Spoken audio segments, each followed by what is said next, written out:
Kæru hlustendur, það Pingjan sem heilsar ykkur á nýju ári, ekki? Jú, takk fyrir að gamla. Takk sumleiðis. Gleðilegt árið. Gaman hjá þér á gamla árs eða? Já. Ekki? En hjá þér? Mjög gaman hjá mér. Já. Þetta var bara stemning. Herðu, einhver myndi halda að við værum kannski með einhvern uppgjörsþátt eða eitthvað svona yfir árið 2022. Nei. Við segjum nei við því. Já. Já, föstudagskaffi á hann reyndar alveg ágætt, en... Já, svona, þú veist, ekki kannski að fara beint yfir ársreikningana. Nei, en hérna... Nei, við byrjum bara nýju ári. Já, það er með sprengju. Við vorum alveg vissir að þessi þáttur fær ekkert á flug. Hann loksins að komast á flug. Góður. Þetta verður, hér eru menn búin að sitja svoleiðis myrkran á milli og undirbúa þennan þátt. Og þetta náttúrulega ekki, þetta engin hægða leikur, þessi flugfélag. Þetta líka bara, það svo ógeðslega mikið til að bransa. Já. Að þú finnur eitthvað pínulítið terminology. Já, sem leiðið inn í eitthvað annað. Og þú ákveður að googla það. Þá allt í eitthvað nýtt á Google, svona eitthvað ChatGPT 3 sem að leiði bara ofan í einhverja hólu.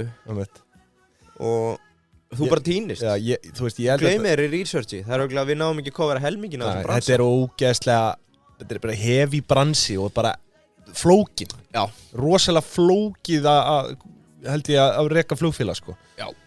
Þannig að við gerum okkur besta og eins og ég segi, það er erfitt að kofera kannski allt en svona ætlum að snerta á hinn og þessu. Ég ætla að segja að þetta gæti orðið 4 klukkutíma þáttur. Hvað segirðu? Þetta gæti orðið 4 klukkutíma þáttur. Já, sjáum til með það. En við erum að sjálfsögðu með samstarfsaðila með okkur, Keldan sem fyrr, besti vinur auðmannsins. Já, og hins almenna fjárfestis. Já, bara... Það verður gaman að fylgjast með Keldun á nýja ári, þeir voru frábærir í fyrra. Algjörlega, tóku stórt skref í fyrra. Já, en verða ennþá betri í ár, þeir taka stærri skref í ár. Og það náttúrulega sjálfsögðu gömlu góðu yfirlitin yfir bara allt sem tengist fjármálum. Já. Og ef að Keldan ekki mest sótt að síða hjá þér, kæru hlustandi, þá eitthvað furðulegt í gangi held ég. Já. Ég er með svona 40 flettingar á dag, lágmark. Já, það verður gaman að taka það saman. En Keldan, svo minnum við að sjálfsögðu á ársskiptaleiðina sem fyrr, þar sem þú getur sett ársreikninga á rafrænt form og færð afslátt af fullt af öðrum svona fylgihlutum eins og má orðið komast. Skjölum og öðru, þannig að við mælum með að kíkja á það. Þökkum Keldunni kærlega fyrir, nú sem les Landsbankinn, það er vikubyrjun. Já. Og það er Hagsjáin. Það er bara ársbyrjun. Þau eru bara núllstill okkur fyrir árið. Og það er núllstill okkur. Það er landsbankin.is/postlistar. Hvetjum ykkur til að kíkja á það. Það er, bara druknar í fróðleik við að skoða þetta allt saman. Það er líka bara best að koma sér inn á viku 1. Já. Það voru margir að nýta lokás sem voru bara eitthvað, ég þór ekki að skrifa mig strax. Allt í lagi. Frábært áramótaheit, sko. Að bara, nú ætla ég að vera með allt á hreinu. Og þá er Landsbankin, postlistarnir, að sjálfsögðu staðurinn það sem þú vilt vera á. Rétt. Heyrðu, sko. Má ég vera með smá efnisyfirlit? Já, við viljum kannski minna líka fólk á að kíkja inn á Deep into Pingjan, sem er Facebook-hópurinn okkar. Já. Og skrá sig þar inn. Þar verður 4 á nýju ári. Já, og myndir úr áramótapartíinu og fleira gott. En ég ætla að vera með smá efnisyfirlit. Þannig að fólk bara geti sett sér í stellingar. Og leyft sér svona svolítið að dreyma. Það er bara við flugtak. Þessi þáttur er við flugtak núna. Og núna er ég, segjum the captain speaking. Við ætlum að byrja að fara yfir flugbransan. Tekjumódelið. Sögu flugrekstrar á Íslandi. Play. Terminologies í flugbransanum. Play samborið við aðra. Og rúsinan á pulsuendanum. Í pulsuendanum. Nei, sko, þetta er sko, þú segir rúsinan á pulsuendanum. Nei, ég segi þú segir. Já, eða í pulsuendanum. Já, meina það, á pulsu. Þetta bara fyrir eftir hvort þú notar U eða uppsilun í pulsuna. Rúsinan á pulsuendanum. Já, eða í pulsuendanum. Og svo það er sko, rúsinan í pulsuendanum er, náttúrulega við fáum frá þér sögur úr klúbbnum, maður. Mile High Club. Þú varst að lofa Þú lofaði top 3. Já, alveg rétt, já. Já, ég ætla að taka, tökum top 3. Já, Reykjavík Akureyri 2017. Taka kannski, ég ætla að taka sko top 3 af hverju borg sem ég hef farið til, eða svo sett. Já, Mile High Club. Já, það ekki? Jú. Gerum það í lok þáttar. Það væri gaman að heyra það. Ég var reyð á vaðið, eða? Já. Flugbransinn, maður. Já, byrjaði þetta. Ég er illa peppaði. Fyrsta flugfélagið. Var ég búinn að segja þetta? Nei. Þú ert ekki búin að segja mér neitt. Við erum ekkert búin að talast við. Nei. Þú varst náttúrulega að þylja upp þitt hérna áðan. Svo kemur náttúrulega, þú veist, ársreikningurinn. Já, play. Já, svona, ég mun reifa dálítið sögu play kannski hérna inn á milli. Hún er nú ekki löng, en þó skemmtileg. Og svo mun ég fara yfir ársreikningin og þú veist, þetta verður allt svona í bland, þannig að það er bara eintóm veisla framöndan fyrir fjármála unnendur, held ég. Ég hugsa það. Og sko, þetta er ekki gamall bransi. Fyrsta flugfélagið stofnaði í Þýskalandi 1909. Hét DELAG. Elsta núlifandi er frá 1919. Viltu giska hvað það er? Ekki American Airlines bara. Nei, evrópst. Veit ekki. Ég held að það var ekki flóið með þeim. KLM frá Hollandi. Þetta er svona hollenskt franskt eitthvað fusion. Skemmtilegt. Svo er Avianca frá 1919 líka. Qantas frá Ástralíu 1920 og Czech Airlines 1923. Þetta eru núlifandi. Hún að lifa þarna, hvað, þau eru komið með öldina maður. Sko, svona aðeins til að rekja þetta. Og til við viljum gera á milli ríkisbubbanna og einkafyrirtækjanna. Eignarhöld á flugfélögum sem við munum heyra af hérna á Íslandi líka byrjaði mestu og miklu leyti sem einkafjárfesting til ásins 1930. Það er að segja að hugsjónamenn voru þeir sem keyrðu þennan bransa af stað, sko. En það gekk ekkert allt of vel og það er í rauninni ekki að nær svona smá festu fyrir hana ríkisflugfélög fara að ríða á vaðið. Og 40 árin hana frá 1940 til 1980 voru þau að flestu leyti í eigu ríkis. En þá byrjaði mikil einkavæðing. Má eiginlega segja svona saga núverandi flugsögu eigi rætur sinur að rekja til þess tíma. Já, þegar það var verið að ríkisvæða þetta. Já, þegar einkavæðingin er að byrja því að með henni kom mikla sameiningar. M&As, Mergers and Acquisitions. Það er að segja að þetta var orðið töluvert óhagræði eins og oft vill verða í ríkisrekstri og þarna voru einhverjir ribbaldar og kúrikar sem að sá tækifæri að hagræða og kaupa og sameina og það er ekki óheyrt. Nei, og ég mæl nú bara með myndinni Wall Street sem snerist eiginlega akkurat þetta, þar sem að þeir voru að hugsa að kaupa flugfélag föður hans og búta það niður og selja, sko, þarna upp úr 80s. Stærsta flugfélagi heim í dag er American Airlines Group, en það er talið með að við flota og fjölda. Farþega sem sagt. Ekki tekjur. Tekjulega, þá er það Delta. Delta, já. Ok, Delta. Lufthansa, það stærsta með að við starfsmenn, sem að getur ekki talið skoðu mælikvarði hjá þessum hinum. FedEx Express stærsti frakt og Turkish Airlines flýgur svo til flestra landa. Þannig þú sér það á þessum Turkish. Hvernig bara Turkish, eða ekki það? Akkurru? Turkish, segir maður það ekki það? Turkish Airlines? Ég kannski segir maður það. Já, ég er að bera það fram eins og færi einhver bara. Turkish. Heyrðu, sko, það sem að gera innan bransa skemmtilegan og nokkuð bilagan er tekjumódelið. Þú ert með þennan fixed fjölda sæta í vél. Bara capacity. Það sem þú getur tróðið í eina vél til að koma inn frá A til B og aftur til A eða til C eða hvað sem það er. Þitt markmið sem stjórnandi er svo að hámarka þær tekjur sem þú getur haft að þessu. Og það hefur svona gert það að verkum að í flugbransanum er verðstýring og tekjustýring sem að er líklega orðin einhvers svo þróasta sem til er og sést bara ekki í öðrum brönsum.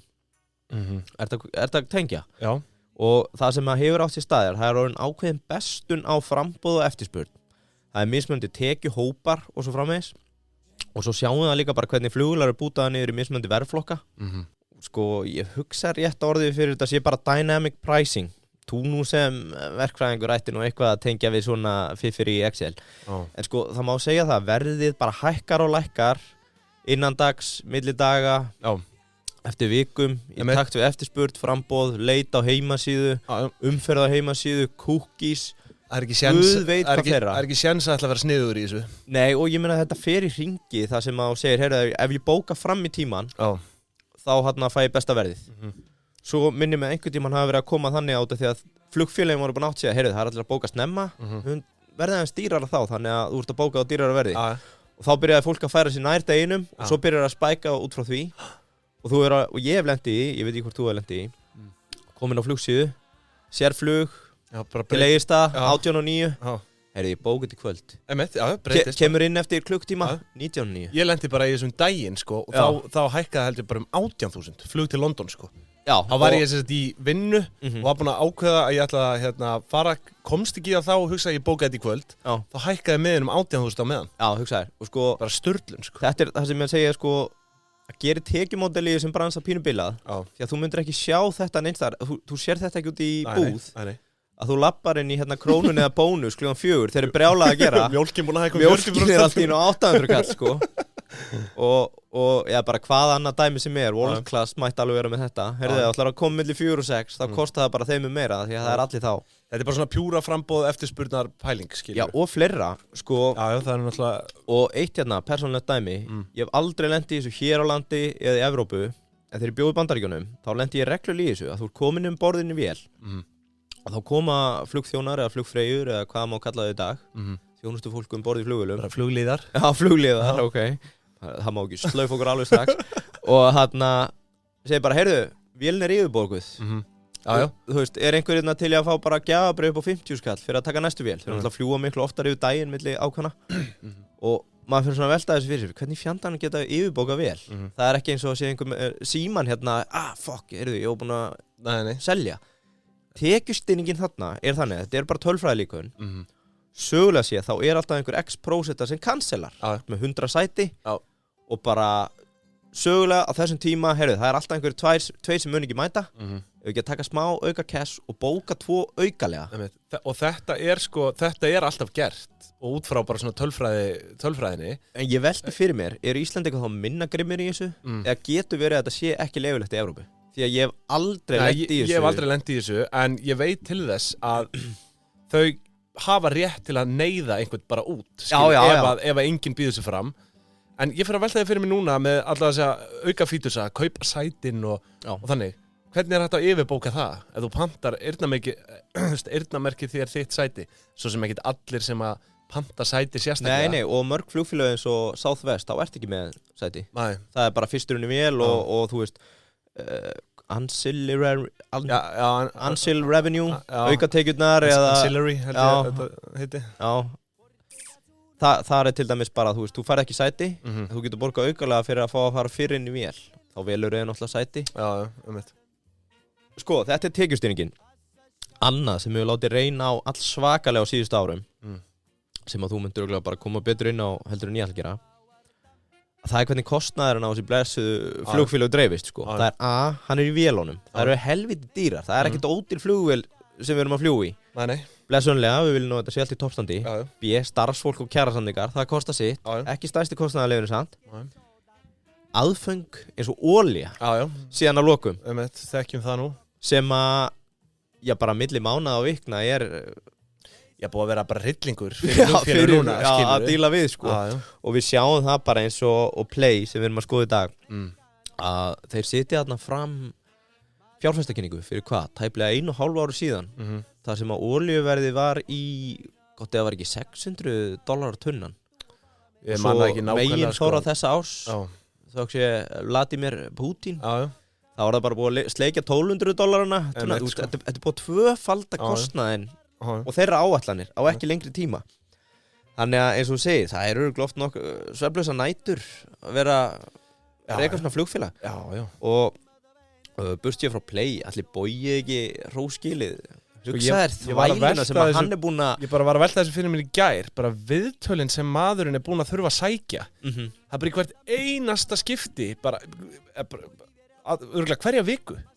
Síðustu 2 ár, það sem hann búinn að þurfa að taka einhver viðtöl við einhvern, eða alla, bara út af einhverju, sko. Tengt að þessi sko. Og fyndið, sko, þegar Play svo stutt, hann náttúrulega detturinn í hafarið, var það ekki að Björgólfur hættir, Bubbi, segir upp, og hann verður fjárframkvæmdastjóri, Vá fer á hausinn, viðræður þeirra á millum að taka yfir, hætta við, allt vitlaust. Svo kemur COVID, og allt vitlaust. Hann var bara í viðtölum, bara hver einustu viku. Þú horfir á tekjurnar þurrkast út, svo þegar heldur að allt sé að komast í lag. Þá brestur á stríð. Með tilhörandi kostnaðar. Svo annað, eftir að við byrjum að fljúga í sumar, þá voru bara flugvellinni búin að vera stærsta vandamáli, sko. Og bara rask á flugi, ekki út af því að þú ert að standa illa sem flugfélag, heldur það bara búið að ganga illa mann aftur flugvellina, ná upp afköstunum. Þetta bara svona eftirköst COVID bara í raun, þú veist, og svo núna náttúrulega líka bara veðrið sem er að eiga sér stað sko. Hver kallaður í viðtal? Bogi. Já, þetta skemmtilegt. Hann lítur með stolthaugar. En allavega ég get ímyndað mér að hann sé bara gjörsamlega uppgefin eftir þessi 2-3 ár sko. On top of alla óvissuna líka þarna. Já, on top of alla óvissuna sem við erum búin að tala þá náttúrulega nýtt og hipp og cool síðastliðin ár að það bara orðið mega samkeppni hefur verið að aukast í fluginaði sem hefur verið okkur neytendur til góðs þar sem að ég sá hérna tölfræði að sko einingatekjur hafa farið lækkandi síðastliðin 20 ár sem gott fyrir neytendur slæmt fyrir flugfélög ég sem neytandi fagna því áður en ég hleypi þér af stað nennur ekki að taka sögur úr Mile High Club Nei, það kemur bara í lokin okay. Það kemur bara í lokin Saga flugrekstrar á Íslandi Áætlunarflug á Íslandi hófst 1928 Vissirðu það? Nei, mér finnst það frekar snemmt Kemur óvart Já, miðað við þessa litlu þjóð sko. Ég ætla að grípa hérna úr og þetta er gripið af síðu Icelandair því að þau eru náttúrulega fyrsta flugflæði sem kemur síðan Hétu þau ekki bara flugleiðir í byrjun? Jú, ég skal koma inn á það. Þau eru reyndar ekki fyrsta flugflæði en fyrsta áætlunarflug hefst 1928. Hún lesi smá romsu. Doktor Alexander Jóhannesson, kennari við HÍ og síðar rektor skólans var óþreytandi að berjast fyrir framgangi flugs. Íslendingar ferðust mikið með strandferðaskipum á milli landsluta og fóru fótgangandi eða ríðandi. Opinberir aðilar sýndu málinu ekki þann áhuga sem Alexander vænti og sneri hann sér til þýska flughersins, Deutsche Lufthansa.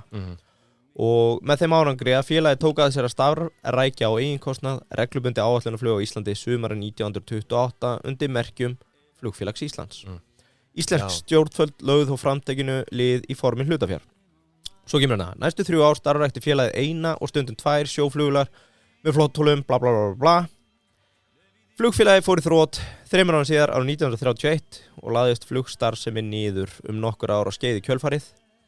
Upp úr ösku reis Fönixinn Æsir stofnaði 1937 undir nafninu Flugfélag Akureyrar færist til Reykjavíkur 1940 eða 3 ára síðar og breyti nafninu í Flugfélag Íslands árið 1973 sameinaðist svo Flugfélag Íslands og Loftleiðir í nýtt eignarhaldsfyrirtæki Flugleiðir og ég nefndi ekki að rekja Flugsögu Íslands frá 1973 þannig að það er bara komið að þér já, algjörlega sko ég ætla að renna aðeins yfir svona sögu play sem að, eins og kannski flesti vita, er ekkert sérstaklega löng. Ég ætla að hafa það í boði Dominos. Já. Er eitthvað betra heldur en að byrja þetta ára á Dominos? Nei, ég held ekki. Þetta verður líka langur þáttur, það er bara allt eins gott að eita og pásu núna, fara og panta Dominos og setja svo aftur á play, eða ekki? Jú. En Dominos, 3 dagur í dag, 3 dags tilboði, gamla góðaði þekki þetta, 3 ára álfstegundir að vera að gefa þetta. Og mælum sérstaklega með Dóttir og Fiesta í dag. Sér það. Ekki að 3 dags tilboði samt. Það eru bara 3 álfstegundir, sko. Já, meinar. Já, en ég meina... Já, bara... Eittu meira. Ég segi það, eittu meira. Ákveðt að spara. Ég segi það, Dominos, þökkum þeim kærlega fyrir. Nú... Félagið Flyplay EHF það er stofnað hérna 2019 og þá er félagið í 100% eigu NEO EHF NEO EHF sem var þá í eigu 2 félaga en endalegir eigendur þá eru þeir Sveinn Ingi Steinþórsson í gegnum eignarhaldsfélag sitt SIS Capital og Arnar Már Magnússon í gegnum eignarhaldsfélag sitt AVAF-N EHF Ég sé ekki betur en að þeir skipti með sér jöfnum eignarhlut, þarna 50% á haus og hér er upphæðlegt hlutafé 50.500.000 krónur. Sorry, er þetta þegar þeir stofnuðu We Are Back? Sko, ég held það. Já. Okay. Sko, þetta er allavega stofnað áður en að nafnið var gefið út. Ég er nokkuð viss um það. Ég man að þeir voru 4 sem komu að þessu, en samkvæmt þessum pappirum sem ég er með þá er þetta bara þeir, þeir 2, Sveinn og Arnar. Nú, rennum aðeins yfir þetta uppáhaldsár hjá þeim, sko, vitum að einmitt reksturinn, hann er ekki hafinn, að segja flugferðir eða þess áttar, en þó var undirbúningsvinna hafinn auðvitað. Áður en ég fer í reksturinn, þá komum við kannski aðeins inn á fjármögnun. Við elskum fjármögnun. Hún var í upphæði 50,5 milljón í formi hlutafjár. sem þá kemur frá eignarhaldsfélögunum tveimur sem eru einu hluthafarnir en svo var auðvitað líka lán, það alltaf lán inn í bankanum. Smá gírun. Hann kom ekki nálægt þessu láni. Nú? Nei. Hér ekkert bankalán, hér lán frá FEA EHF, FEA, sem í eigu Elíasar Skúlasonar. Og það lán í formi breytanlegra skuldabréfa sem nú eitthvað sem við höfum séð áður og tekið fyrir. En það lán hljóður upp á 136,6 milljónir og því skiptist upphafleg fjármögnun félagsins þannig að 73% fjármagna með skuldum og 27% með hlutafé. Nú, þessi breytanlegu skuldabréf virka þannig að þetta er skuld sem kröfuhafi getur breytt í hlutafé, til dæmis ef ekki næst að borga lánin tilbaka og þess áttar. En í þessu tilfelli hafði Play lánaheimild upp á 2 milljónir evra á þessum breytanlegu skuldabréfum sem var 270 rúma milljónir. En hérna á árinu 2019 þeir að nýta að þér virðist helmingin að því. Nú úr efnahagnum yfir í reksturinn sjálfan hérna á árinu 2019 þá sjáum við að það eru enga tekjur að koma inn eins og maður gæti nú gefið sér en gjöldin þau eru einhver laun upp á 11,2 milljónir króna nettó. Í raun voru laun og launatengd gjöld voru 118 milljónir en tæpar 107 milljónir eru hérna eignfærðar vegna þróunarkostnaðar og þetta er eitthvað sem við höfum einnig séð áður. Svo eru hérna 41 miljón í annar rekstrakostnað og að endingu tapa félagið 54 milljónur rúm á árinu 2019. En þau eru líka fjárfesta slatta þetta fyrsta ár og í raun eru þeir að fjárfesta talsvert hærri upphæðum en þeir fengu inn sem fjármögnun. Þetta eru svokallar óefnislegar eignir eins og hérna flugrekstrarleyfi sem kostaði á rúma 96 milljónir. Svo það vörumerki fyrir 23 milljónir og svo hugbúnaður fyrir 140 milljónir. Svo þið sjáu það, hér verið að fjárfesta fyrir tæpa 260 milljónir í upphafi og eins og ég nefndi áðan þá þessi upphæðurinn langt umfram þá upphæð sem að þeir fengu spýtin í félagið í byrjun en það bætast við skammtímaskuldir við bæði innlenda og erlenda lánardrottna svo þeir eru að fjármagna þetta með skammtímaskuldum í raun líka þeir eru með skammtímaskuldir upp á 146 milljónir sem flokka sem viðskiptaskuld og það er bara væntanlega vangreidd gjöld fyrir unni verk sem að hangir hérna fram yfir áramót en þegar að hérna Eitt slúður, maður átt að double-checka Ég held að hérna og þú talar hugbúnaðinn sem að þróa bókunarvélin Mér skilst að það sé gamla teymi sem bjóti bókunarvélina fyrir Vá þegar það fyrir á hausinn hverju hugbúnaðagæjar Heyrðu, gerum bara aftur sama nema núna ætlum við að eiga hana og selja hana eða lýsa hana eða þú veist bara að leigja hana út Er þetta fakt eða er þetta slúður? Ég þetta er slúður Þú mátt endilega henda á með engisbrettu fá hann á staðfest Þeir lendu í ballettan sem við ballerín það fór fyrir hér og svo Hæstarétt held ég, hún borgaði þeim ekki fyrir Ég held að þeir séu með allavega þetta original bókunarvélina inn í WAP Veit ekki með Play ég man eftir þessu en þetta er skemmtileg pæling Núna er Biggi hann er að hlusta Við glemdum náttúrulega að koma inn á hver er að stýra Biggi er núna inn í cockpit hann er að fara að granda þessari vél með okkur borð Setjum að engisbrettuna Þegar þetta hljóð birtist, kæri hlustendur eða eru ný þá erum við ekki alveg vissir í okkar sök En heyrðu Ég heyrði þetta slúður, það var gaman að fá staðfest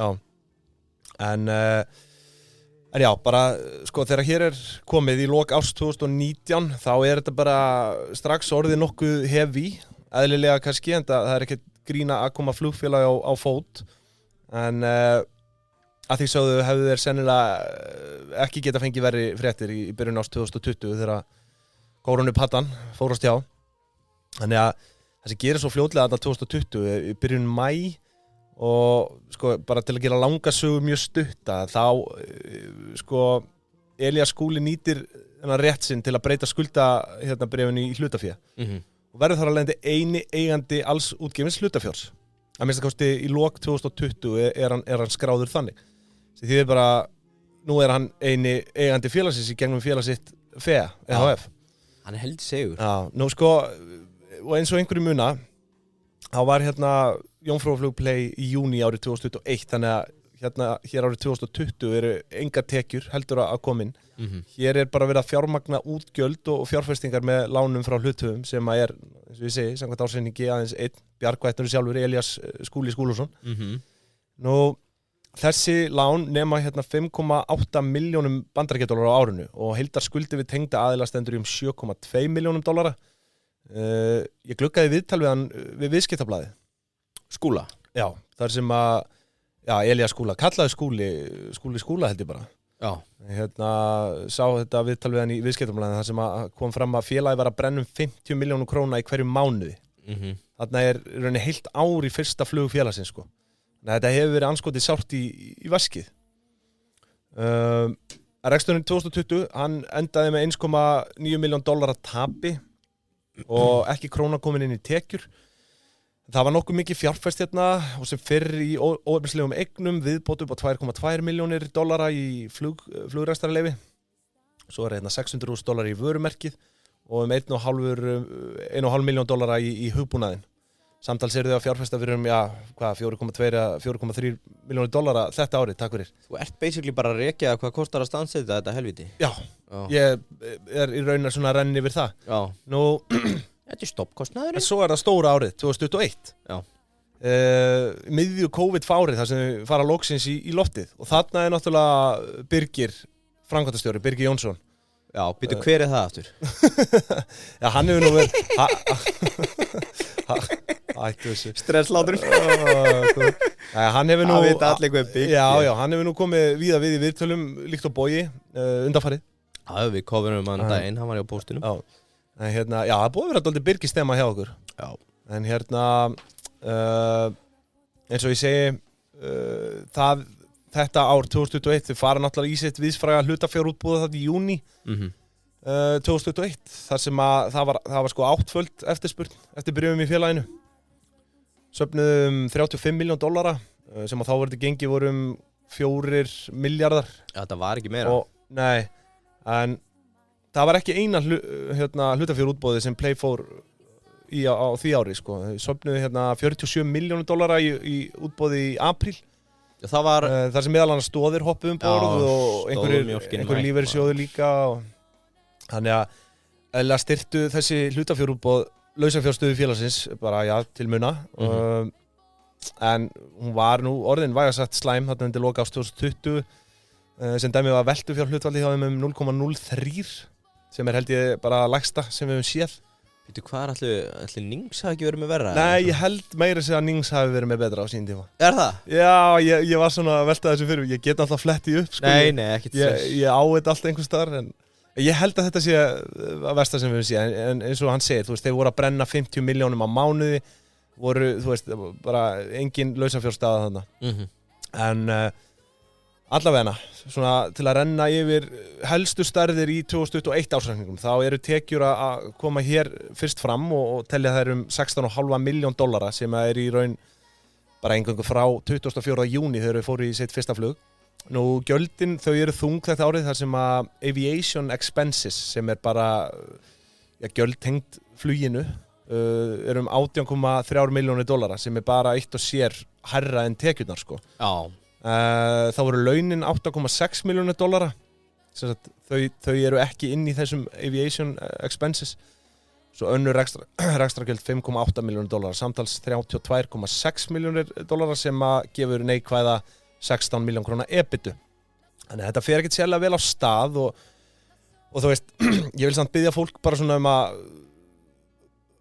að bara sérfræðingar í málum Play sem eru að hlusta. Eflaust einhver að öskra í kotta núna því að maður er ekki að útskýra hvers vegna þetta hafi verið svona þarna á þessum tíma eða hvernig sem það er, en það er náttúrulega ekki okkar hlut, það er ekki mitt hlutverk. Mitt hlutverk er að líta á hana ársreikning og miðla þeim upplýsingum sem þar standa sko.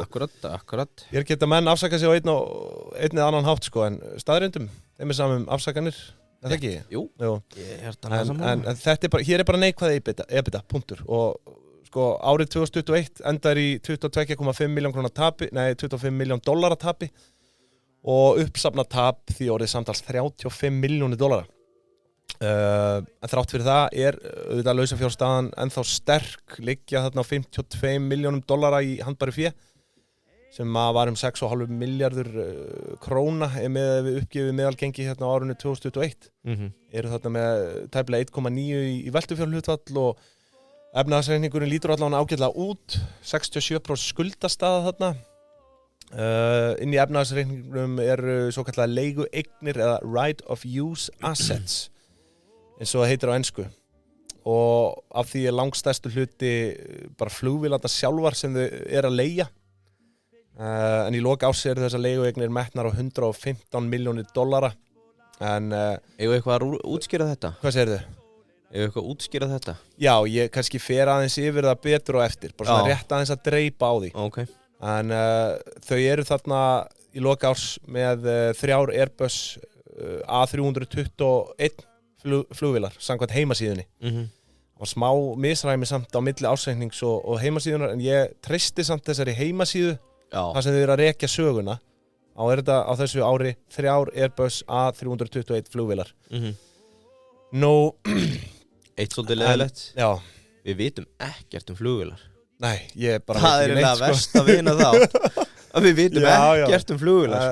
Við vitum sitt hvað ársreikninga þannig að ég veit ekki neitt hvað ég að gera þetta.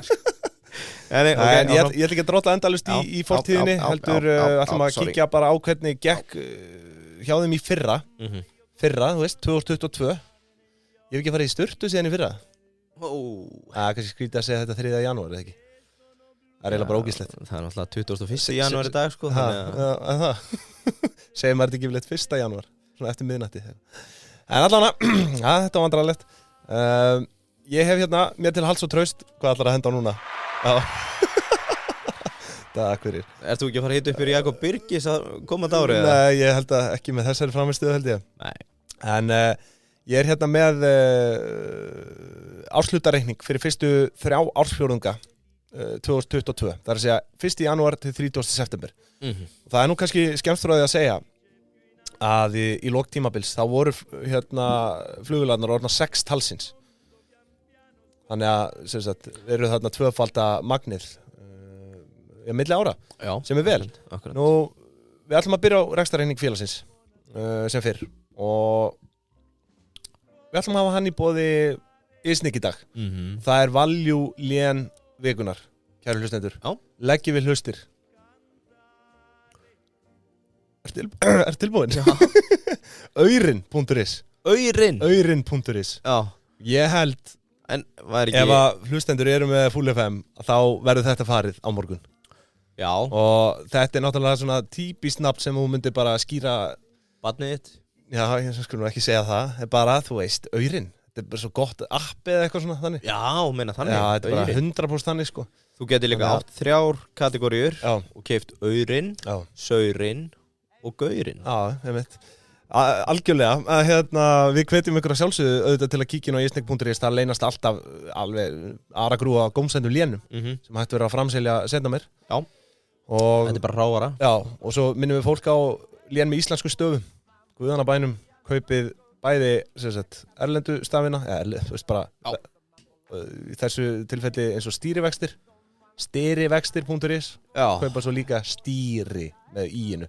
Og vaffinu. Það kostar 2.000 aukalega. Já, akkurat. Með vaffinu. Og svo sjálfsögðu að huga öryggismálum í þessu líka. Það skiptir öllu máli eins og við hefum nefnt hérna margótt áður. Þökkum Ísnik kærlega fyrir. Nú rekstrarreikningur í boði þeirra og sem fyrr eins og ég segi tekjurnar og tekjurnar á fyrstu 9 mánuðum ársins voru $102 milljónir og þau eru komin í bullandi business. Það er að mókast inn hérna. Þessar tekjur eru náttúrulega ekki allar fyrir flugfargjöldunum sjálfum en þó er það nú mestu hluti $78 milljónir. Nú, þú veist hvað við erum að bera þið saman við á þessum tímapunkti? Býtum nú við. Segðu mér. Hvað ætlar að geta að segja það? Á ég að segja? Já. Play. Aha. 2022 er sama á VÁ 2015. Já. Allir OGs í þessu. Já. Þeir eru að blara samanburðartölum. Þá er að bera saman Play við VÁ. Já, eins og þeir voru 2015. Já. Ok. Athyglisvert. Nú, eins og við komum hérna inn á áðan. Það hefur bara mikið borið á því hjá Play að þau eru að bjóða upp á alls konar svona auka þjónustur. Og þetta er auðvitað vaxandi hluti af þessum að bara tekjum lággjaldaflugfélaga. En Play að raka hérna 21 miljón dollara fyrir þessar auka þjónustur sem að 20,7% af heildartekjum og þú veist, þessar auka tekjur eru náttúrulega bara sætin og þú veist, þú þekkir þetta handfarangurinn og jari hvað svona fleira í þessu? Sko, ef við teljum þetta upp, þetta eru náttúrulega líka bara tekjur af matnum. Já, nei, það kemur sér, sko. Nú? Það bara allt þetta auka sem að þú getur... Paskan. Já, bara þessar... Þetta bara fullt sem þú getur borgað aukalega fyrir. Og mér minnir einhvern tíma hvort það hafi verið Skúli sem talaði hann segi framtíðina fyrir sig þannig að... Flýgu frítt. Bara flýgu frítt, en allt bara... Borga bara þessi aukagjöld, sko. Já. En það nú allan ekki orðið svo, en þetta er 20,7% af heildartekjum félagsins. Býtu, ert að segja mér að maturinn borð tælist ekki segja? Nei, það kemur on board sales sem er bara sal borð. Já, bara þá að mat eða vörum og þess áttar, en það er 2,5 milljónir dollara. Samt pæling hvort að on-board sales sé sko bara svona eins og skartgripir eða tóbak eða eitthvað þannig skiluru. Sko, ég segir hvernig ég reikna þetta. En maturinn komi inn í þessar auka þjónustur. Já. Það bara ekkert ólíklegt. Nei. Nei, ég segi það. Já, ok. En svo öðru, já, eins og ég segi, on-board sales 2,5 milljónir dollara. Svo lókum aðra tekið fyrir $278,000, samtals 102 milljónir dollaris.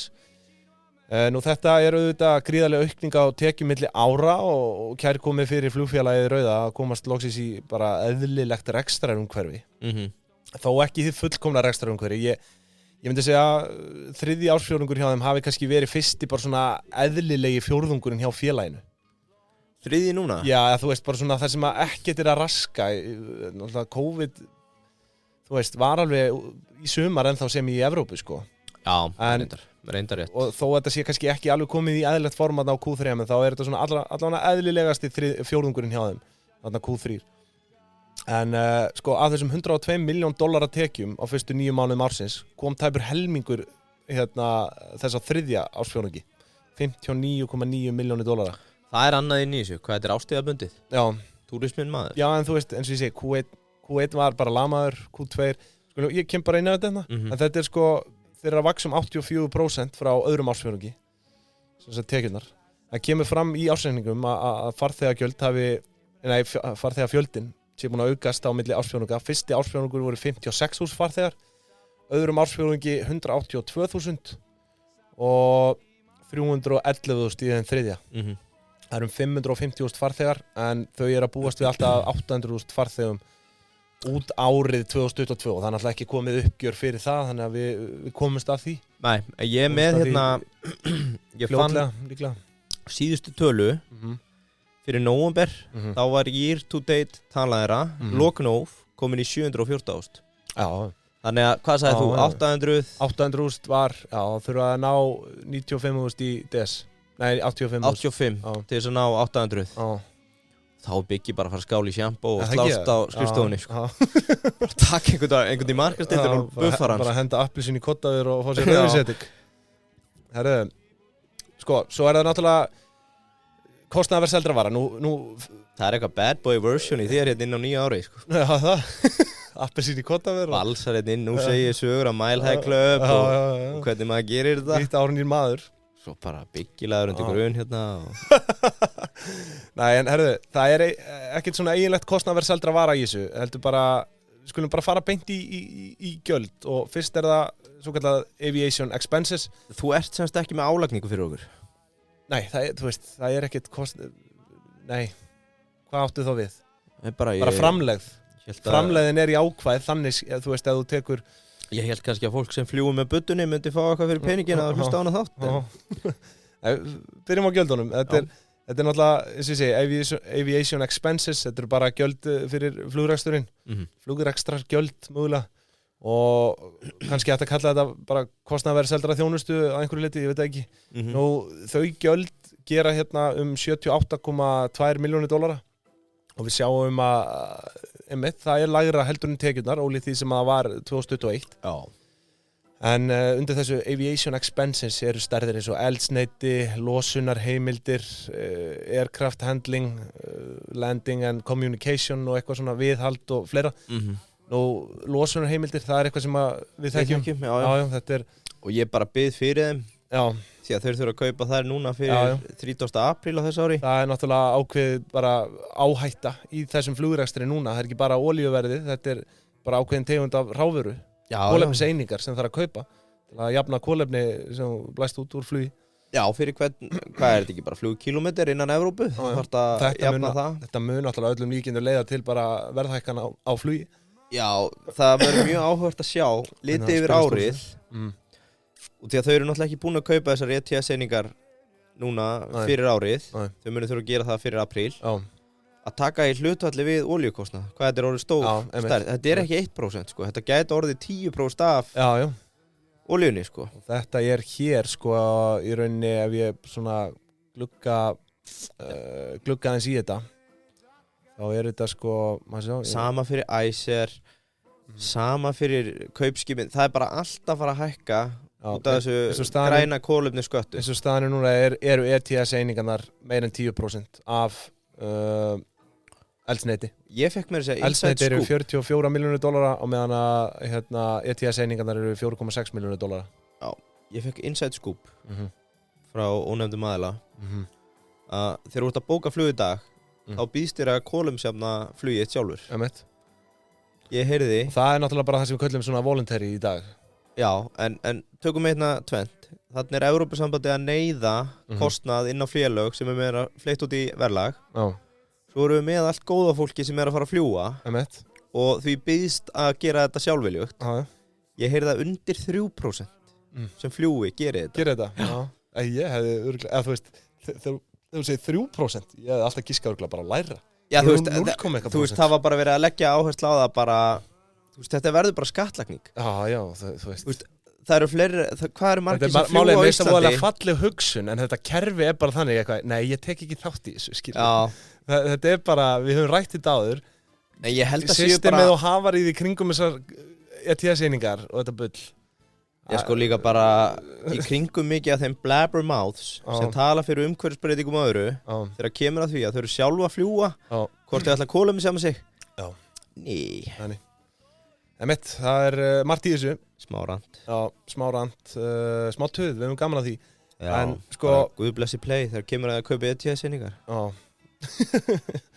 En sko, svo hérna langstærsti hluti kostnaðarins í þessu. Ég eiginlega búinn að gefa það upp, ég ætlaði að bjóða þér að giska á það. Og þú veist, viltu giska? Af þessum bara aviation expenses. Það ekki olían? Jú, það bara rétt, að sjálfsög. Já, sko, svo fer það eftir í hvernig þú bókar það, hvort að flugvélaleigan telja það inn eða ekki. Já, einmitt, við komum nánari að það eftir. Nú ýmsir snillíkar í þessu. Það, eins og við vitum, þá olíuverðið verið að leika mörg flugfélögin grátt síðustu misserinn og sérstaklega þau sem ekki voru varin fyrir þeim verðhækunum. Já. En Play kynnti þetta til leiks held ég í mars. Sérstaklega olíuvarnir. Já.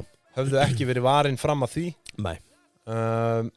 Og þannig að þú veist, og þetta að sjálfsögðu eitthvað sem að þú veist upp á að fá bara svona stöðuleika í reksturinn, skilur, að vera með hérna fyrirfram ákveðin útgjöld. Þetta ákveðin trygging. Þetta ákveðin trygging, sko. En ákveðin gambúl líka. Já, þetta náttúrulega bara gambúl og getur farið, Æslandi náttúrulega, hefur lent bara illa í þessu, eiginlega bara ævintýralega illa.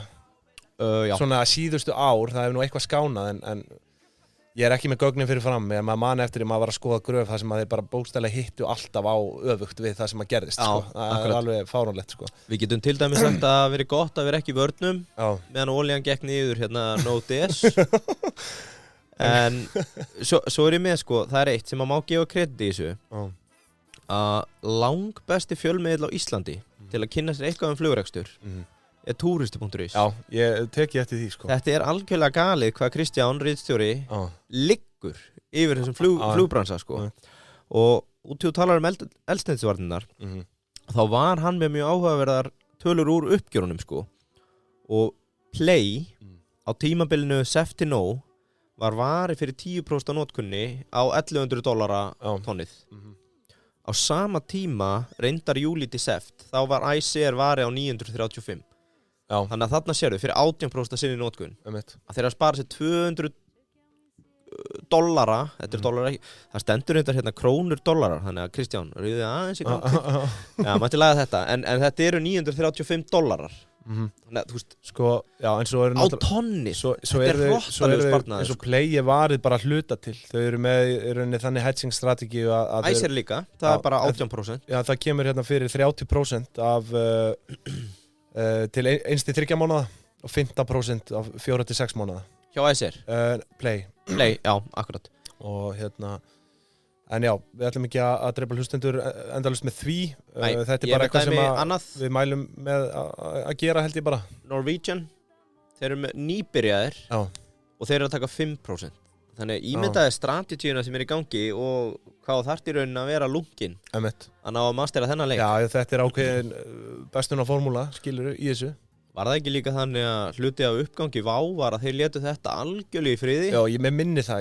Svo á endanum var það svona, kom það all hressilega aftan að þeim. Að gerir það, sko. Þú veist, ásamt nokkrum öðrum hlutum. Þetta er ekkit endilega spurning að reyna að sleppa, eða þú veist, að reyna að ná þessu tækifæriskostnaði. Nei. Að vera, þú veist, undir verðinu. Meira bara upp á rekstrarplön og annað. Vera með stöðu gjöld, skilur. Þú getur séð það fram í tíman, sko. Þá getur þú verðlagt eftir því, sko. Því að það er líka annað sem við komum ekki inn á tekjustýringuna að þú ert ofta að selja vöru langt fram í tíman. Þetta er ekki eins og að labbin í bónus og kaupa mjólkina strax. Nei. Þú ert að selja hana í júní á næsta ári og þá er eins og þú segir ættu kannski bara að vera með fastan kostnað fram að júní með að við erum að selja á þessu bara til þess að svona sirka vita hvað við erum að gera. Algjörlega, sko. Eða eigum við að bara henda í rúlettuna og sjá hvaða... Mér finnst þetta svona líkt að ábyrgðarleysi að spá ekki í þessu, sko. Þú veist, eins og Vá gerði á sínum tíma. Já, en svo er annað inn í þessu líka sem að Æsir gerir, sem ég sá ekki hjá Play. Það eru gjaldeyrisvarnir.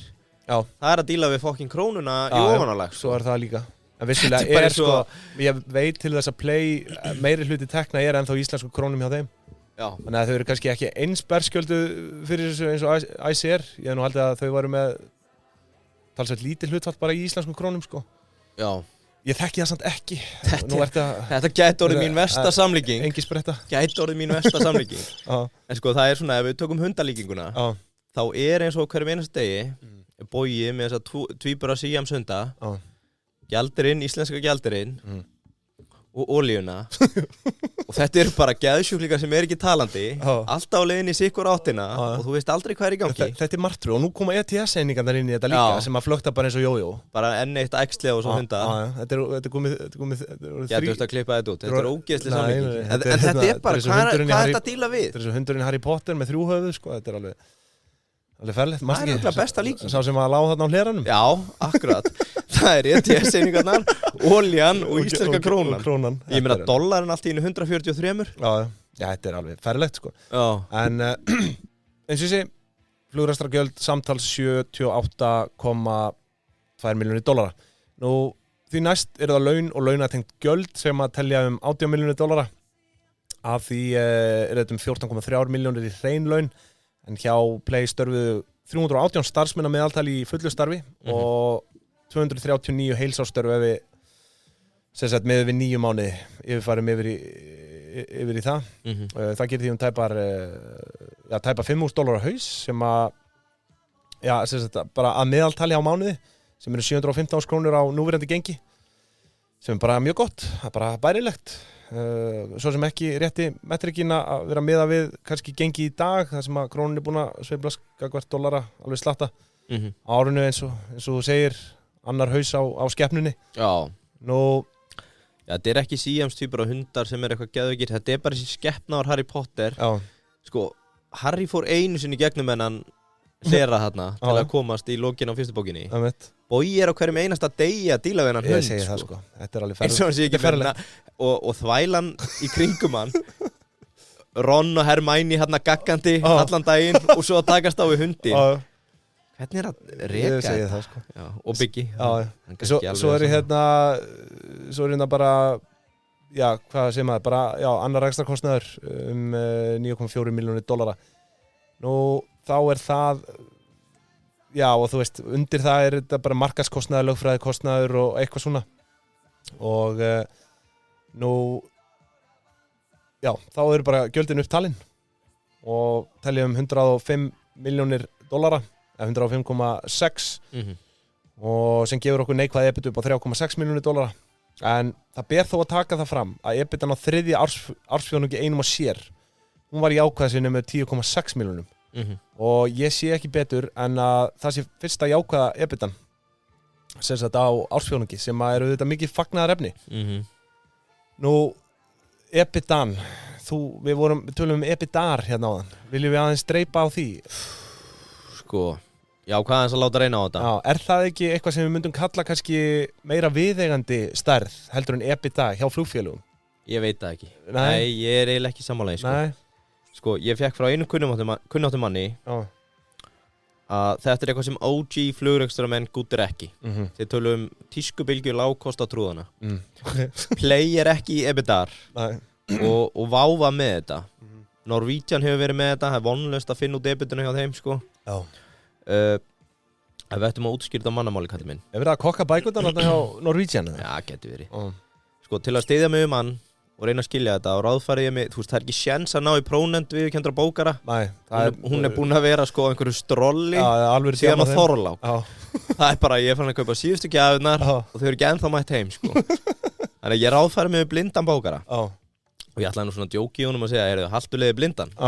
Hann djókaði mér og sagði, haltur og heimskur leiði blindan. Skákaði mig þarna. Sko, allavega, þetta EBITDAR gengur út á það að þú tekur leigu skuldbindinga félagsins og bætir við EBITDAna. Það er að segja, þú ert að reyna að reikna út hvað grunnrekstur flugfélagsins kostaði án leigu skuldbindingana og prinsippi í þessu hjá, býtu upp, hvað kallaði hann, tískubylgju lágkosta trúðunum, low cost airlines trúðanir. Prinsippi í þessu er einhvern veginn þannig að þú getur verið með á sko, þessar leigu skuldbindingar á mismundi kjörum frá þeim sem er að leiga þér og þarna sérstu með betri tölu til að bera saman grunnrekstur flugfélaga. Því að það er náttúrulega sko, þessar leigu skuldbindingar eru náttúrulega afskrifaðar þannig að það sem þú borgar í leigu yfir árið. Já, og þetta er ákveðnum vöxtum og annað, sko. Ef allt væri eðlilegt að mínum mati að vera bara í rekstrarreikning. Sko bara, ég meina, taktu bara til frádráttar, þú veist, af tekjum sem það er í raun ekki, sko. Nei, ég meina, þú veist, hvað þvælir þetta? Ef þú tekur bara grunnreksturinn að reka flugvél eða flugfélag. Já, þá hlýtur leigan á flugvélina að vera þarna inni, en hún er það ekki. Nei, í samkvæmt þessu EBITDAR þá er bara eitthvað svona, heyrðu, tökum bara allt sama sullið, en nú við erum að borga svo mikið fyrir flugvéla leiguna, þá skulum við ekki taka hana inn í grunnreksturinn, eins og þú sért að blekkja einhvern í 5 sekúndur, sko. En þetta er alveg hjá fleiru og mögulega erum við að taka fullhart í árunni að gagnrýna en sko, reynsla mín af lestri ársreikninga flugfélags er 1,5 dagur, sko. Já, reyndar sá sami, sko. En á móti, eins og ég segi, ég var ekkert að tala við eitthvað fíbl. Hann sagði bara, ICR til dæmis gerir þetta ekki.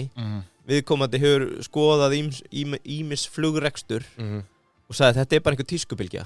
Og það sem er búið að gerast er að það er orðnað svo marga mismunandi leiðir, hvernig menn kaupum þetta, seljum þetta aftur, við afskrifum þetta, við leigjum þetta svo þessu og þetta er sko ógæðislega flókið, þetta er right of use assets, leigu eignir og svo leigu skuldbindingar. Þannig að þetta er komið aftur í hringin að menn eru farin að segja, ef við ekki bara nota EBITDAna. Það er, eins og ég segi, margt í þessu, við kannski dreipum aðeins á þessu svona á meira mannamáli og eftir. Já, en náðu við útskýrt að þetta Já, ég held að fólk, það hefur bara gaman af. Sko, eins og með þetta. Ég er ekkert vissum að við náum að trompa aftur eins og síðast ári. Manstu þegar við sátum við kaffiborðið og náðum að útskýra fyrir heldri manni óvirka, virka innviði með kaffibolla á snjallsíma. Ég hugsaði, við munum örugglega aldrei ná að sanna vægi okkar í þekkingu af þessari pingjuþætti. Eftir þessa, þetta var stórkostlegt. Þetta var í raun afbragðs samlíking. Það er maður sem skilur ekki mun óvirkum og virkum innviðum og við útskýrum þetta með kaffibolla og snjallsíma. Og núna þegar ég reyna að útskýra EBITDAR, ég bara, mér líður eins og þessi bara búin trompull. Kvótin er búinn, ég hefði ekki átt að segja þetta. Herðu, áðurinn fyrir hagnaðinn, þá ber auðvitað nefna, sko, afskriftir félagsins eru náttúrulega ansið þungar. Það er verið til dæmis að afskrifa meðal annars leiguskuldbindingar. Leigueignir segi. Sem að basically kom inn sem eign í efnahagsreikning, ekki satt? Jú. Og sem sagt afskriftinnar eru í raun 22,3% af tekjum og samtals 22,8 milljónir dollara sem að bara eins og ég sé, bara langmest afskrifta af þessum leigueignum sem eru flugvélarnar sjálfar sem þau leigja. Nú, hér kemur vanþekkingin aðeins ljós. Getur hvaða hvítflippi sem sagt hérna, heyrðu, ég er með skrifstofu, þú átt hana, en ég er að fara að leigja hana þér í 5 ár. Ég ætla að eggfæra þessa skrifstofu. Þetta er náttúrulega tíðkast ekki hjá litlum og meðalstórum fyrirtækjum að vera með þetta skráð svona, sko. Þá fer bara leigugjöld undir annar rekstrarkostnað, punktur, sko. Ég er bara að velta fyrir mig hvaða þvælu við getum búið til í ásökning Pingjunar, sko. Já, við setjum fram hérna. Innlega þetta núna 9 ári. Já, skoðum þetta. Við ætlum að setja inn EBITDA og séð í lokin að stenda fyrir Cheers þar sem við ætlum að eggfæra stóla út úr kostnaðarverðinu. Herðu, hættu núna. Nú er ég búinn. Það þarf að grípa inn í þetta, sko. En, sko, eins og ég segi, afskriftirnar eru þungar og það gefur okkur neikvætt EBIT 26,4 milljónir dollara á fyrstu 9 mánuðum ársins. EBIT, þú veist, þetta er rauninni bara niðurstaða reksturs fyrir fjármagnsliði og skatta sem þeirra búið að telja afskriftirnar inn í dæmið. En á þessum þriðja ársfjórðungi eru þau þó líkt með EBIT-una að skila jákvæðri EBIT-stærð í fyrsta sinn eða 1,3 milljónir dollara og þú veist, þetta er á leiði rétt átt, sko. Sáttur með þetta. Nú afkoman örstutt ef við lítum á hana fyrir fyrstu 9 mánuði ársins, þá má sjá tap upp á 28,4 milljónir dollara. Sem er auðvitað helvítis hellingur, sko. En samt sem áður tapið á þriðja ársfjórðungi einum og sér aðeins 2,9 milljónir dollara sem er þó þeirra besti árangur hingað til og mér sýnist allt svona vera að síga upp á við í þessu, þú veist, eins og ég segi, þetta er lítið tap með að við það sem hefur gengið og gerst hjá þeim. Gengið á? Já, herðu, þá er það efnahagsreikningurinn og hann er boðið Payday í dag. Við fengum alvöru jólagjöf maður frá Payday. Við hafa Bjössa okkar í Payday. Já. Hvernig voru bestu þakkir fyrir það? Bestu þakkir. Já. Og fyrir árið sem er að líða og allir þeir reikningar sem verða sendir á árunu. Já. Það er einhverju verið að spyrja. Svo er náttúrulega svo frábært bara við Payday. Í loka árs, þá getur bara séð yfirlitið yfir allt á myndrænu formi. Bara hvernig árið var. Ímyndaði hvernig það var og er hjá sumum sem eru búin að senda svona 700 tölvupósta á bókana sín. Já. Það getur fengið yfirlit hérna hvernig árið lítur út. Í Payday þú ert með þetta í rauntíma.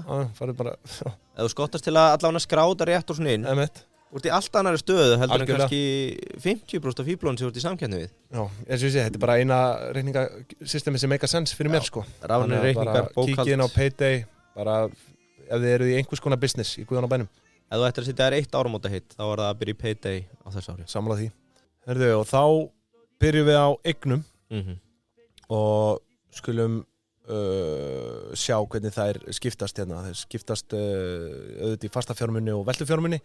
Fasta fjármunir 271,8 milljón dollara. Langstærstur hluti þar eru flugvélarnar sjálfar sem þau eru að leigja 6 talsins og standa á bókfærðvirði í 233 miljón dollarum. Nú, þessar leigueignir, þær eru svo afskrifaðar línulega á hverju ári meðan á leigusamningnum stendur. Í þessu tilfelli 10 ára tímabil. Nú ætla ég ekki að kafa allt og djúpt með þetta, sko, en þessi stærð leigueignir eru reiknaðar þannig að framtíða leigugreiðslur eru núvirtar yfir líftíma leigusamningsins. Og við höfum farið yfir þetta áður einhvern tímann, minnum mig í Nova, þannig að þetta er basically bara virði. Þetta innviða sök. Já, þetta er bara virði leigusamningsins núvirt. Þannig er það allavega tekið fram í ársreikning. Nú, veltufjármunir, kannski að dreipa aðeins á restina af fastafjármunum, eða nei, þetta er rauninni leigueignirnar eru langstærstu hluti, svo er bara þessar óöfnislegu eignir og eitthvað fleira. Þú sagði líka hvað, þetta er rauninni strípaður efnahagsreikningur eða þú ert ekki með þessar leigueignir þarna, sko. Já, einmitt. Hann var ekki sérstaklega bólginn. Nei.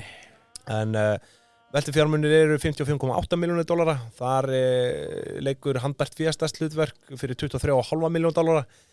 Eins og ég nefndi áðan að þá stóða í 52,5 milljónir dollara í upphafi árs og hér er verið að brenna því nokkuð hratt og örugglega. mér ber þó skylda að taka það fram að þau réðust í frekari hlutafjárraukningu sem var tilkynnt með einmitt þessu uppgjöri í byrjun nóvember og það var hlutafjárraukningu á 2,3 milljarðir króna og þú veist, það var náttúrulega maður búinn að heyra þennan orðróm bara play bara hreinlega að fara á hausinn og ætti ekki fyrir launum og þess áttar sko. Já, hefur heyrt það? Já, margir hafa heyrt það en ég meina þau virðast vera allt í lagi stöðu hérna eftir 3 ársfjórðunga 2022 liggja enn á $23,5 million og eru auðvitað búin að vera að ganga bara í gegnum helviti á þessum markaði varandi tímasetningu og allt þannig sko. Þannig að það má alveg áætla að fara að hægja stórlega á þessum kassbruna núna hvort þau hafi nauðsynlega þurft á þessari hlutafjárraukningu að halda verður bara tíminn einna leið í ljós sko, en þau ættu allavega að fá einhvern vinnufrið eftir þessa aukningu það er nægilega mikið dómstagsspár í þessu en svo eru nú fleiri veltufjármunir hérna eins og Trade and Other Receivables sem er ekkert annað en viðskiptakröfur og það hljóður upp á $22 milljónir það öskraði þetta á mig að þetta er tæplega 40% af veltufjármunum fyrirtækisins sem er kannski ekkert óðalegt ef litir á fyrirtæki sem er að selja eitthvað svona fram í tíman en mér finnst þetta samt frekar há upphæð langstærstu hluti þessar upphæðar eru kreditkortafærslu bara sem hanga inn á kortafyrirtækjunum nú þessar 2 stærðir handbært fé og viðskiptakröfur mynda svona meginþorran af veltufjármunum félagsins en ég vil þó snerta á einni stærðirna sem heitir Restricted Cash sem hljóður upp á rúmar $6 milljónir og ef ég skil rétt þá er þetta einhvers konar bara trygging sem má ekki snerta í mars á næsta ári af hverju nákvæmlega get ég ekki svarað sko en það eru eflaust einhverju að öskra í kotta núna einhverju pleysérfræðingar bara með þá bara er það pingjan.is sem þetta bara í vexti inn í Seðlabanka svo er það já, áskeri en þá er það skuldirnar og skuldar hlutin tekur nú ekki mikið pláss á efnahagsreikningnum en þær eru nú þó nokkrar skuldirna, það ber helst að nefna leiguskuldbindingar auðvitað áður nefndar sem eru $157 milljónir sem eru sömuleiðis byggðar á núvirði framtíðar leigugreiðslna á flugvélum og lækka svo í takt við það sem greitt er í leigu á hverju ári þannig að þú veist, ég held að það sé bara best að vera ekkert að snerta mikið meira á þessu dæmi hérna hjá okkur í dag leiguskuldbindingum og leigueignum nú, svo er það hérna flokkur sem heitir Provisions og ég átti smá vandræði með að átta mig á því hvað það væri en öllum líkindum er þetta einhvers konar svona forði bara sem er ætlað að kofvera mögulega framtíðar kostnað bara við viðhald á vélum og öðru slíku þetta er fært sem skuld í efnahagsreikning nú skammtíma skuldirnar þær eru þó nokkrar hérna næstu árs afborganir af leiguskuldbindingu sömuleiðis líka þetta Provisions samtals $27,5 milljónir og svo er einnig hérna viðskipta skuldir upp á $20 milljónir og svo sem kallast sko deferred income sem eru í raun bara frestaðar tekjur og mér skilst að þetta sé stærð sem er haldið sem bara skuld þar til flugferðin er farin þannig að þau mega ekki sko tekjufæra þetta já, fyrir þau eru búin að veita þjónustuna fyrir að þjónustan er veitt sko þó að peningur sé vissulega komin inn nú bara til að slá svona botnin í þetta veltufjárhlutfall 0,77 við viljum auðvitað hafa það herra en yfir einu með ekki jú, það er svona það sem að prónefndin predikar sko en 0,77 er ekki svo sem ekkert allslæmt skára 0,03 eins og það var nú hérna á sínum tíma hjá þeim annars ætla ég nú reyndar að segja ég ræddi við nokkra flugdólga fyrir hennar þátt og fór að segja að þú er að reikna veltufjárhluta og alla þessa helstu og þessi gæði þarf að fá sér eitt stífan á leiðin út því hann veit ekki neitt hvað hann er að tala um í flugbransanum er ekkert að spá í þessu metrik en endilega halda áfram já, er það, þú veist, ég meina þetta bara getur skipt sköpum við þurfum ekki að taka markaðan um flugdólg það var búið að teipa niður og hann var frussand á mig þegar ég var að spyrja núti í þetta við vitum það er auðvitað gott að hafa heilbrigt skammtíma greiðsluhæfi það er gullsíkildi ekki í fluginu nei en allavega skuldir samtals $288 milljónir sem er 87,9% skuldahlutfall þannig að þau eru orðin nokkuð gíruð en svo er það þetta eigið fé bara örstutt að lokum stendur í 39,6 milljónum í lok þriðja ársfjórðungs og það er alltaf bara búið að dæla hlutafé þannig inn en ójafna eigið fé vegur auðvitað það niður sem er í rauninni bara svona uppsafnað tap það stemdur í neikvæðum $65,2 milljónum þannig að það er auðvitað búið að tapa slatta þarna en sko bara til að draga þetta aðeins saman 2023 rekstrarár það verður bara í raun þeirra fyrsta bara alvöru rekstrarár þar sem að bara áhrif COVID eru hverfandi sko eins og maður sagði, time to shine já, og ég sko, þetta er náttúrulega bullandi hugsjónafólk þarna bakvið spáðu bara í geðveikin að setja á lagið flugfélagi miðju COVID sko þetta er náttúrulega eins og ég sagði bara búið að vera hreint helvíti þarna ég sé samt alveg jákvæð ummerki hér og þar og eftir þessa yfirferð er ég eiginlega svona fann að halda dálítið með þeim ekki það ég hafi ekki gert það en ég er eiginlega bara svona orðinn stuðningsmaður myndi ég segja já það er auðvitað búið að vera bullandi bruni og einhverjir að spyrja sig hvernig ætla að lifa af 2023 en við verðum svo sem að taka það inn í myndina að þetta rekstrarumhverfið er búið að vera þannig að það er ekkert annað en eðlilegt að þessi bruni á handbæri fyrir þessi búin að eiga sér stað sem ég segi 2023 það verður svona þau standa bara á vendipunkti að mínum mati Þetta er líka bara þetta er helvítshugssjón nú þarftu bara að keyra þig gegnum helvíti og Biggi hefur oft sagt það Já, sko, mér er oft dreymt að Biggi hafi sagt það Hann hefur aldrei sagt það við mig Það sem að birtist þér bara eins og Maria May Já When you're going through hell, keep walking Nema, ég var að munna, hann sagði When you're going through hell, keep flying Keep flying Og hann er bara að vera búinn að fljúga í gegnum þetta helvíti Biggi og Bogi báðir Sammála því Birtist mér í svefni Algjörlega, búinn að standa sig mjög vel og sko, þú veist, eins og ég segi þetta er bara búið að vera bullandi hark og bara þau eru vel af þessu komin bara að halda þessu ennþá gangandi Annað, já. Hvað eru margir flughafar hana? Ekki hlutafar, þau kallar það flughafar Já, ég er ekki með hótelur Skiptir ekki máli, þetta eru 4-5 manns Sko, mér langaði bara rétt að dreipa á því í lokin Kannski að taka aðeins fram, þú veist það var erfitt að koma inn á allt í þessu Já, og við erum hellinga eftir Við erum sammála það og það hefði margt geta komið fram en við erum að reyna að halda þessu svona í styttri kantinum Þetta var nú alltaf yfirgripsmikið Ég vona það Væga sagt Og hver fólk er að hlusta aftur Já, ef við erum ábendingar, bara pingjan að pingjan Já, en ég ætla að fá að koma inn á hérna lokahnykkin mín megin Nyktu mig Já, pilsan í rúsinu endanum Við erum komin sko hringin á playlistanum Það er þvæla Ég man ekki eftir að það hefur gerst Þá verðum við að taka annar hringið það ekki Það er bara aðri tveir Sko, ég elska fátt betra en góða metrika Og þú ert nú farin að þekka þetta Þegar við fyrir saman á fundi og svona Þá er ég alltaf að spyrja hvaða metrika Hvað er your KPIs Og sko, til að skilja hennan bransa Fyrir þá sem er ennþá að hlusta Og vilja fylgjast með kynningum play Og skilja ekki endilega tekjurnar Eða eitthvað sem er sagt í kynningunum Heldur bara grunnmetrikin sem að flugáhuga menn spá í Þá er einn hérna sem á svolítið vel við Ert þú ekki ennþá að byrja að spjalla á þessu? Ask Nei Aldursstaðu kyn, mannstu ekki eftir þessu?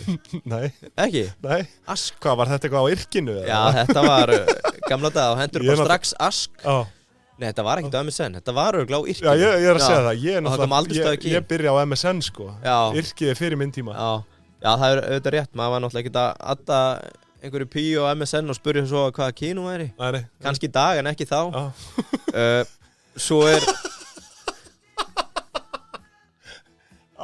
Svo er rask og svo kask Svo kask án olíu Og ég er með þetta allt en ég verð að bæta við Hefur engum af þessum snillingum ekkert dottið í huga að taka bara tekjur per flugvél Eða tekið per starfsmann Nei, eigum við að fara að yfirfæra þetta yfir á það? Það væri langþægilegast, ég er allavega með þetta þannig Sko, eitt varandi kask og rask Aldrei hafa kask undir rask Nei Þá ertu í bópa Kask er nefnilega cost per available seat kilometer En rask per revenue Og sko, þetta birtist núna Ef þú fer að skoða ICR Revenue per, Já, ef þú fer að skoða ICR Ef þú fer að skoða Play Það eru 3 norsk lággjaldar flugfélög Operating Öll í skít Flýre Það er allt Flýr, Norwegian og eitthvað eitt enn Og þau eru öll í skít Öll sko niður eitthvað 90% árunu Play er niður hvað? 40-50%. Já, ég ætla ekki að fakta það Þannig að það eru örugglega Fyrir þá sem að trúa á sem bransa Fjárfestingartækifæri Og þá þurfum við að vita hvað er eiga sér stað Ask, aldursstaðu kyn Er available seat kilometer hagvísir innan fluggerans á heildarkílómetra sem eru flognir innan flugfélagsins. Ok, ertu að skilja mig? Já. Það sem þú gerir, þú reiknar fjölda sæta borð með vegalengdinni sem flugfélagi flýgur. Já, sæti sem setið í. Já, sem sagt, við tökum dæmi hérna á Boeing 737-800 með 200 sæti sem að myndi örugglega ekki fljúga til Egilsstaða en þangað eru 900 kilometrar. Þetta eru 180.000 sætis kilometrar, askið. Einhverjum hluta vegna þá ég sé þetta ekki í kynningunni á Play en ég skrifaði hjá mér eins og þau væri með 277 miljón ask. Þurfum að tjekka það. Ok, RPK, einingatekjur eða tekjur per kilometer. Mælikvarða á hvað eru mörg laus sæti voru í raun og veru seld. Hér tökum við semast seld sæti yfir ákveðin fjölda á deilum. Til dæmis, ef það væri bara 100 sæti seld í vélinni til Egilsstaða sem ég talaði þá væri það 90.000 eða 100 sinnum 900. Load-faktor svo örugglega notaður til þess að einfalda þessa tvo og þetta gert með að deila RPK í askið. Þannig að þú deilir með 100 eða 200 og þá ertu með 50 í load-faktor. Skilur mig? Þú reiknar þetta niður á hverja og þetta það sem allir spá í sætisnýtingin. Hvað voru margir í vélinni?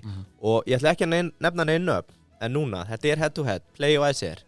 Ég heyrði frá öðru þeirra að þegar að hitt þetta insight eða? Þetta insight var að fegra sætisnýtinguna þá fækkuður sætum í vélinni til að hækka sætisnýtinguna. Þetta það sem ég heyrði. Ég ætla ekki að segja hvort að Playmaður hafi sagt mér ICR eða ískaldur eitt leikanda sko. Þetta load-faktorinn. Svo erum við með raskið. Það eru tekjur per hvert flugkilometra. Hérna ertu að taka semst revenue per available seat kilometer. Þú tekur heildar tekjur flugfélagsins og deilir með heildar kílómetrum sem eru flognir yfir alla flugleiðina. Hver þá kaskið? Það þetta sama. Það kostnaður per flugkilometer og þetta sá ég að Kristján kallar einingakostnaður og einingatekjur flugfélaga. Og að lokum, bara til að skilja þetta, Play birtir þessar upplýsingar alltaf. Þeir birta þér einu sinni í mánuði með þess að sumar á þessum tölum. Þannig að þú getur ef þú vilt fylgjast mjög vel með rekstri félagsins trakka þessa litlu metrika til að sjá hvort það séu leiðin upp eða niður. Það ert ekki alltaf að bíða eftir einum pingjuþætti á 10 ára fresti eða Q1 eða Q2. Þú getur verið klókur og þú getur líka sikta þetta út frá öðrum flugfélögum því að það fáralega góð upplýsingagjöf í kringum það. Hörðu, það sem ég ætla að bera saman núna hvað Play sagði fyrir 1,5 ára síðan að 2022 myndi líta út og tölunar eins og í dag. Endilega. Þeir töluðum að tekjur 2022 eru $170 million. Það þýðir á þessum fjórðung sem að var að líða, Q4, þá þurfi þeir tæplega $68 million í viðbót, sem hæpið.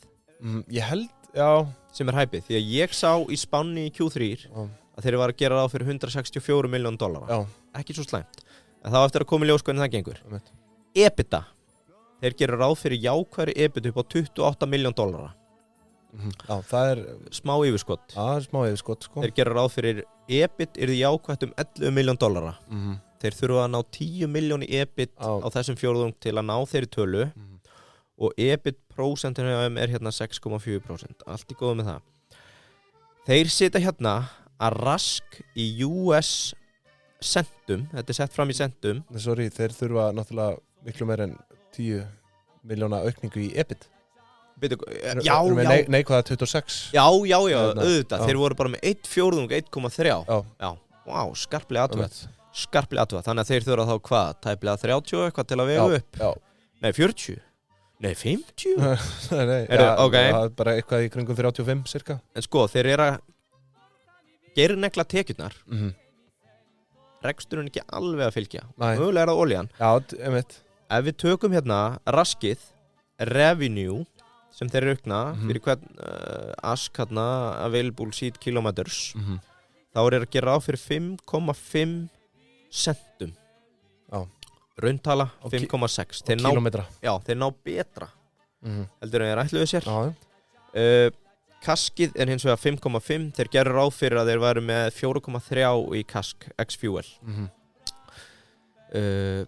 Og svona þegar maður fer að spá í þessu, það mjög erfitt að sitja þetta allt í samhengi. Þetta eru svona marga tölur setta fram.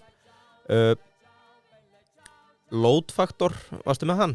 þeir gerðu ráð fyrir 84,6, það var 79%. Þeir eru svona underperforma á flestum metrikum. Já, samt þetta náttúrulega ekki allt og langt frá, sko. Nei, þetta bara nokkuð flott. Þeir gerðu ráð fyrir að þau eruðu með 6 vélar, allt góð með það, og að þau eruðu með 865.000 farþega. Þannig að þeim að skeika 65 til hvað? 180.000 farþega. Já. Æ, við vitum ekki. Já, við vitum það náttúrulega ekki, sko. Nei. Þau gerðu ráð fyrir hvað? 865.000, sagður. Svo hérna annar metrik sem skiptir svakalegu máli í arðsemi flugfélaga. Það að ná þessum aukatekjum sem hæst. Já. Þau voru að gera ráð fyrir 58, og hér eru við bara í dollurum, $58 per pax. Já. Rauntalan, ef ég deili með pax fyrir þetta ár í töluna sem þú nefndir áðan, þá ég í $26. Já. Þannig að þau þurfa annarkvort að fara að hækka verðið á töskunum eða spýta í lóana og selja hráka borð, sko, því að það þarf einhver að fara að kaupa eitthvað meira, sko. Já, þú veist, eins og ég segi, ég fór yfir þennan ársreikning með það í huga hvurslags ástandi búið að vera í gangi, sko. Já. Þetta ekki eitthvað sem ég myndi koma til með að yfirfæra yfir á áætlun 2023, sko. Og þau gera eflaust ekki. Nei, það væri gaman að sjá hvort þau uppfæri síðan áætlanir 23, 24, 25 með fyrirliggjandi, því að þau eru að bæta þessi 4 vélum á næsta ári, samkvæmt þessu. Annað hérna áhugavert með kask og ex-fuel kask. Ex-fuel kask þýðir að þú ert í rauninni að taka allan annan kostnað við að reka flugferðina og apparatið, breytilegur og fastu kostnaður án eldsneytisins. Þannig að þarna sérðu hvað eldsneyti alveg svakalegur faktor. Að lokum, til að svara hlustendum, þá tók ég að sjálfsögða mér að búa bara til nýjan metrik sem revenue per plane, RPP, og hefur aldrei sést í íslenskri flugsögu. Ætli þetta hafi sést í einhverju kynningu einhvers staðar í heiminum, bara í flugi? Nei. Ekki af því sem ég leitað og það myndi enginn fara með svona trúðalætin á fjárfestingakynningu, sko. Þetta verður á leiðinu hjá mér í framtíðinni. Ég invented revenue per plane. Tekjur per flugvél, hvað með það? Já, give it to me. Og miðað við year to date á 6 vélum, þá eru þetta $17 milljónir per flugvél. Ice Air með allan sem flota 44 flugvélar. Já, wow. Og tekjur year to date $974 milljón. Þau eru aðeins stærri. Eru með $22,1 milljón per flugvél. Þannig að þarna sérðu aðeins herri. Að þau eru með $5 milljónum herra. Ég tók hérna VOW 2015 til samanburðar út af því að OGs í bransanum vita að þegar þú ert að skoða Play 22 þá verður að skoða WOW 2015. Svipuð velta, allt í gangi, eldsneyti sem verður lægra. Þau voru í $19 milljónum á vél. Þannig að þau voru 2 milljónir. Þau voru að ná aðeins meiri tekjum úr hverju vél. Enda ekki að glíma við COVID. Nei, einmitt. Svo var ég hérna með Flyr, sem norski djöfullinn. Bara svona rétt til að loka þessu. Svo náttúrulega líka gott að minnast bara á verðlagshækkun og annað, skilurðu. Já, þú veist, það má reikna þetta með verðlag og gera allt leiðilegra, sko. Flyr eiginlega alveg jafn stórt félag á WOW. Umreiknaði dollara veltir það $103 milljón svo far. Þau eru með 12 vélar, $8,5 milljón per vél. Og í skít. Ég held að Biggi ætti að sækja mjög áhættusamt fjármagn núna, bara í skuldsetna yfirtöku. Meira. Já, og kaupa upp þessar normenn. Kom með 2 flugfélög undir samstipunni, maður. Það væri alveg þetta. Það hlýtur að vera einhver samlegð. Heyrðu, má ég enda þetta á einu? Já. Ég er búinn að fara yfir metrikinn og ég ætla að taka þetta samanfalli í Excel og birta þetta einhvers staðar.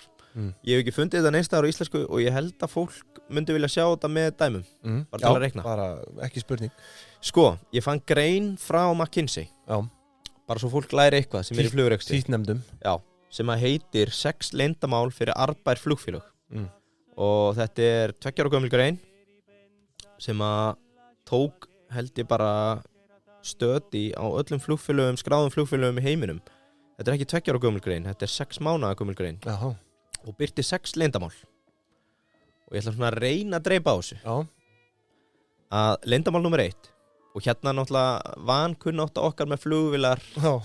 Hún kikkar inn. Já, hérna byrjar okkur að fatast flugið. Hér erum við að hrapa. Að það stendur High Performing Airlines eru mjög hagkvæm í kostnaðarstíðingu, sérstaklega þegar kemur að flugvélum. Og hérna munum kunnáttu menn hlæja mér. En það er semst sett fram þarna að narrow body flugvél búið til hærra ROIC, Return on Invested Capital, sem bara arðsemis greining á því hvað þú ert að búa til úr EIF-inu og því kapitali sem þú deployar.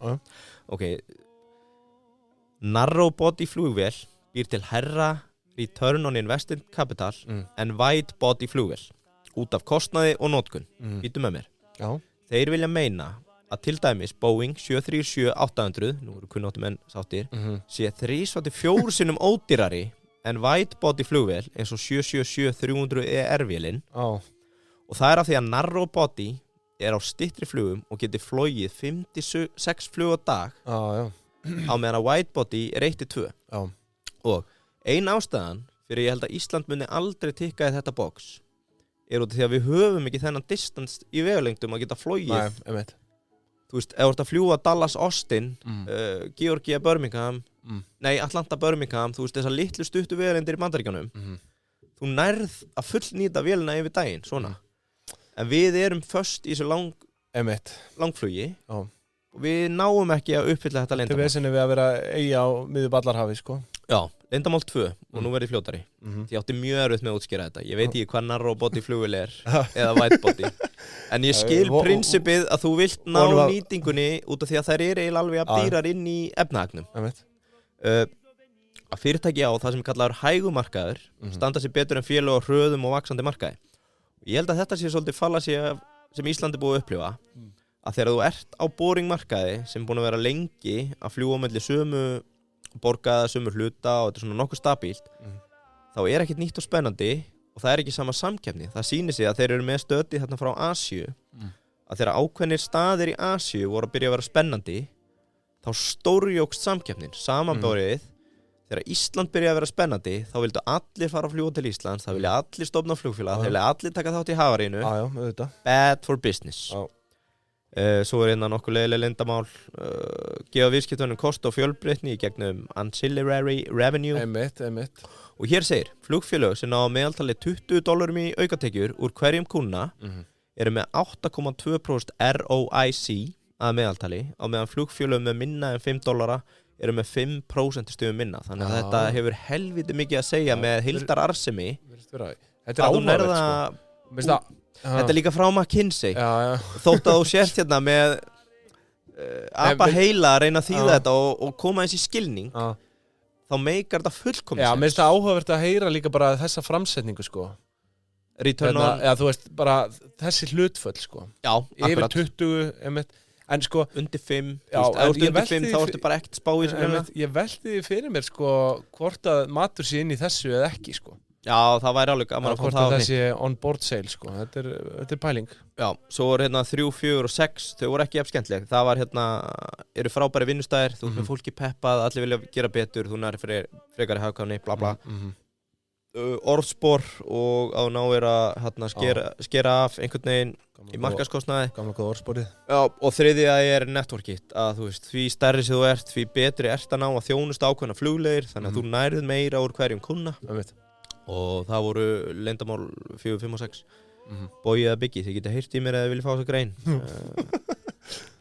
Aðrir með að bara apa þetta upp og hlusta á mig aftur og aftur. Ég er tæmdur. Já, ég líka, ég held að þetta er okkar lengsti þáttur. Þetta er langskemmtilegasti þáttur hingað til. Þetta er fyrsti þáttur ársins, við þurfum að byrja þetta með banger og play, auðvitað búið að vera mikið á milli tannan á fólki.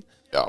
Þannig að það er nú gott bara að gera því skil hér núna. Þetta er dálítið, eins og við nefndum, þú veist, þetta er dálítið tvísýnt, skilur, upp á framhaldið, en ég samt sé alveg ágætis ummerki hérna í þessum, þú veist, þetta er allavega á réttri leið með að ef við skoðum Q3 2022.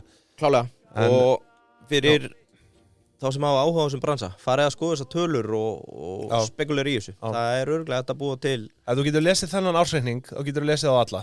Já, ég hugsa það. Svona... Hann er nokkuð þægilegur hjá Play. Eitt að lokum, ég er með hérna verðmat, ég ætla bara að birta það í föstudagskaffinu. Já, ok. Já, ég ætla að spyrja, ég var búin að gleyma. Þú vilt ekki henda verðmat á þetta? Já, ég er með verðmat á Play. Já. Og ég meira að segja gekk að land, sko. Ég reiknaði Return on Invested Capital hjá ICR og... Já. Kemur það í föstudagskaffinu? Já, það næsta föstudagskaffi verður fjárfestingar áðgjöf í fluggeranum. Herriði, þá ætlum við... En boðorð þess þáttar verða short. Let's go short, boys. Herriði, takk fyrir okkur. Já, takk hella fyrir í dag. Þetta verður frábært ár. Ekki taka skortstöðu gegn okkur. Ekki gera það. Shortið flug... Nei, hættu þessu. Herriði, við heyrjumst á föstudaginn í föstudagsskaffinu. Kæra þakki fyrir í dag.